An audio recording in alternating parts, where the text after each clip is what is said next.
You're in a lot of trouble. You want to get out of here, right? What if I can offer you a chance? And what does my chance require? Someone's changing the proper flow of time. You're here to help me catch this guy. Who is it? Someone very familiar. You gotta be kidding me.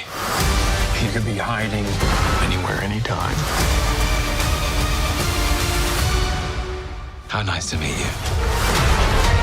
It is adorable that you think you could possibly manipulate me. I'm 10 steps ahead of you. I'd never do it again.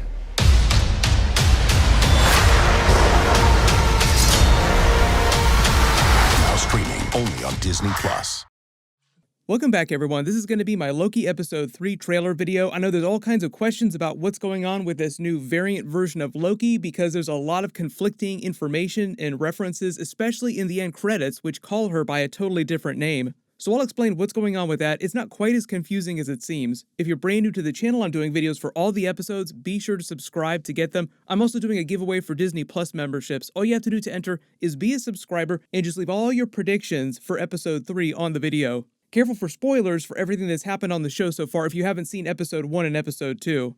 But at the end of Loki Episode 2, Loki meets this variant finally that had been killing all the TVA men, and it was revealed, at least at first, as a female version of Loki with a twist, a really big twist. Because the Latin American ending credits actually name her as Sylvie, as in Sylvie Lushton from the comics, who's the second version of Enchantress. So of course everybody got really confused because they spent the entirety of the first 2 episodes canonizing her as a Loki variant, but then why are they calling her Sylvie in the credits, if that really is her name? The really quick answer to that is that there's actually a clue earlier in the episode. Loki actually found out what her name was already on the variant report. Like if you zoom and enhance on here, it actually lists her as Sylvie Laufedottir. So she is still a Loki, like an alternate universe version of Loki Laufeyson, and they called him that when he went in for his trial, because Laufey is his father, even though he identifies as an Odin's son. He calls himself that during Avengers Infinity War.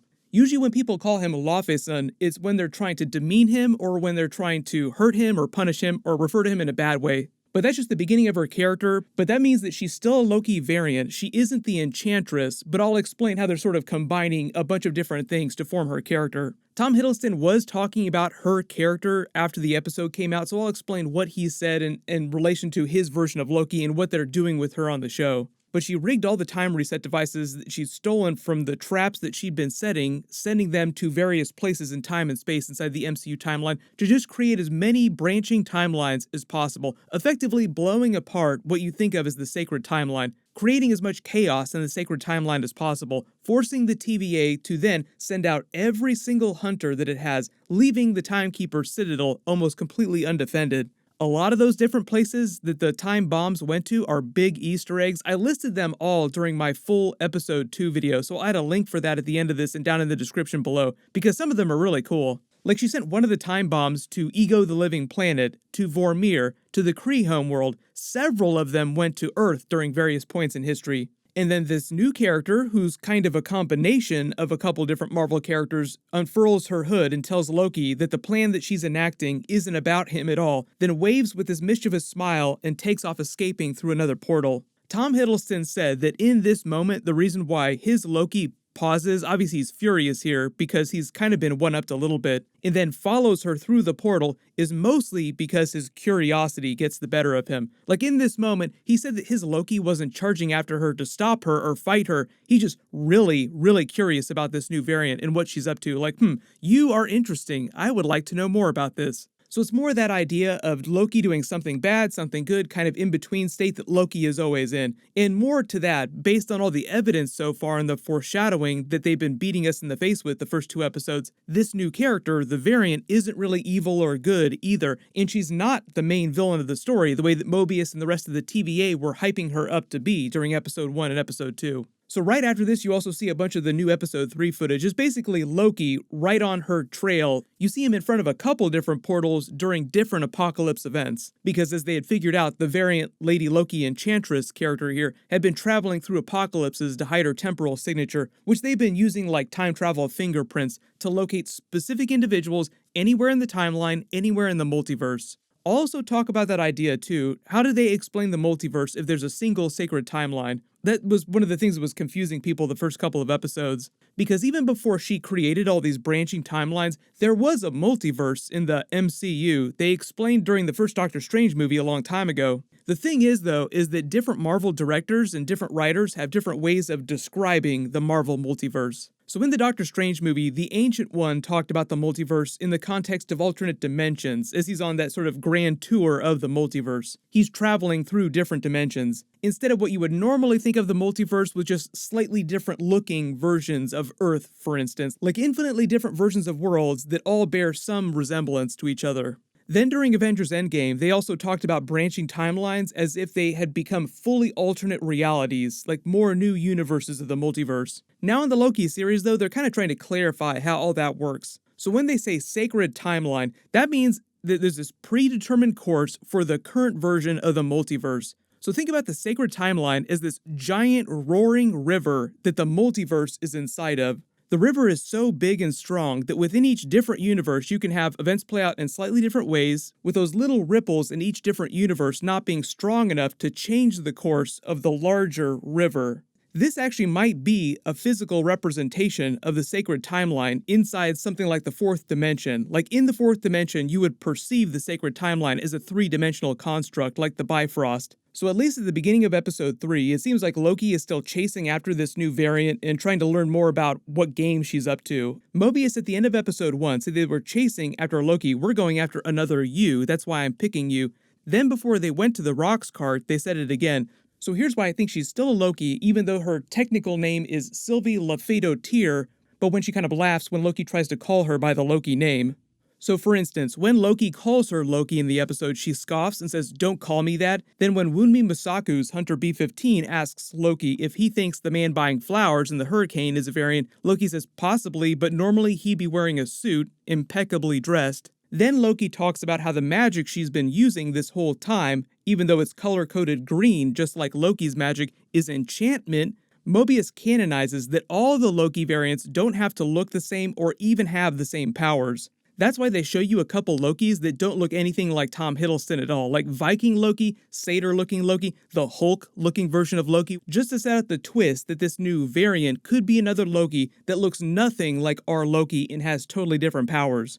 So here's where we get to the part of them combining characters. Sylvie in the name is a reference to Sylvie Lushton from the comics, the second version of the Enchantress. She was created by Lady Loki, but she was an American character living in a version of New Asgard on Earth that they just called Little Asgard in Broxton. Sophia DiMartino is the actress who's playing this version of the character, and during episode 2, it seems like her variant character is wearing a costume that seems more inspired by Icole's costume with the broken horns from the comics, but she has blonde hair and an American accent. The difference between Icole and Lady Loki is that Icole was meant to be a non-binary version of the character who would just flip from male to female looking versions on the fly. So for instance, like this comic book panel here, this is from the exact same scene just to show you how they don't identify as male or female, just flipping back and forth. Whereas Lady Loki was the spirit of regular Loki in the body of Sif. Now, none of those versions of the character were super sexualized or had any romantic relationships or anything like that, but what it seems like the Loki TV show is doing is trying to combine the Sylvie Lushton character and some of her powers with the concept of the Icole version of Loki in their feminine-looking persona. Like genderqueer Loki that looks like this. And I think the reason why they might be calling her Sylvie is because they thought it just sounded better than calling her Icole. Like they wanted to give her an actual name that wasn't Loki to differentiate her from our main Loki so that fans wouldn't get confused. And they also wanted her to be a non-binary character, so they didn't want to simply just call her Lady Loki, because that wouldn't be accurate either. Because this character doesn't think of herself as being just a man or a woman, which I think is part of the reason why you see her jumping so many different bodies, male to female, during this sequence when she's fighting Loki. And when she says, "Don't call me that," when he calls her Loki, she just doesn't want to be defined as a Loki specifically. Even though she was born to Laufey, so she is technically a Loki. She just wasn't born a man, and when a version of Odin adopted her, or when she was adopted, she was given the name Sylvie instead of given the name Loki.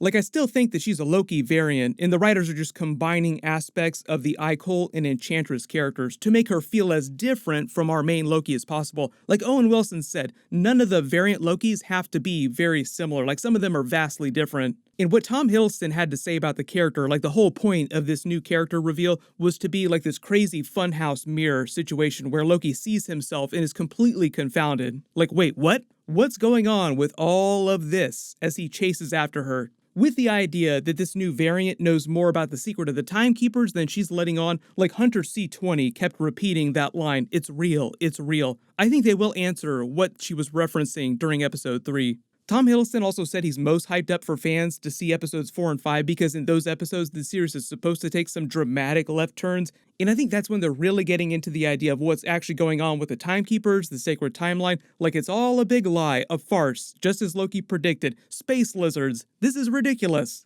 And some of the other characters like Ravonna Renslayer and Mobius will also learn that something is not quite right with the Timekeepers. Like in the credits here, there's a scene where the elevator reaches an access restricted floor. That might be where they find the secret behind the Timekeepers. I'm also expecting a bigger reveal with Miss Minutes as well, because the TVA is this big farce. Then Miss Minutes is like the Jarvis that helps everything run. She'd have to be connected to that too. It's like the reveal of the Rock's cart. So the town has this very happy sounding name hiding this very terrible sounding corporation. So I think it's the same thing with Miss Minutes. Like she's so happy, it's probably big misdirect meant to hide the sinister nature of what's actually really going on. These scenes with the wreckage of the ship, in the same scene with the Starship Enterprise looking spaceship saucer behind here, seems like Loki in the landscape of another apocalypse as they travel through all these different portals. And this scene of him sitting down to talk to Lady Loki seems like it's in the middle of some giant mining camp, which might be connected to these other scenes too. I don't think it's Vormir, but we'll find out about that pretty soon. And I will do a bigger video on Lady Loki and Enchantress, so if you do have more questions about the character, just write them in the comments below.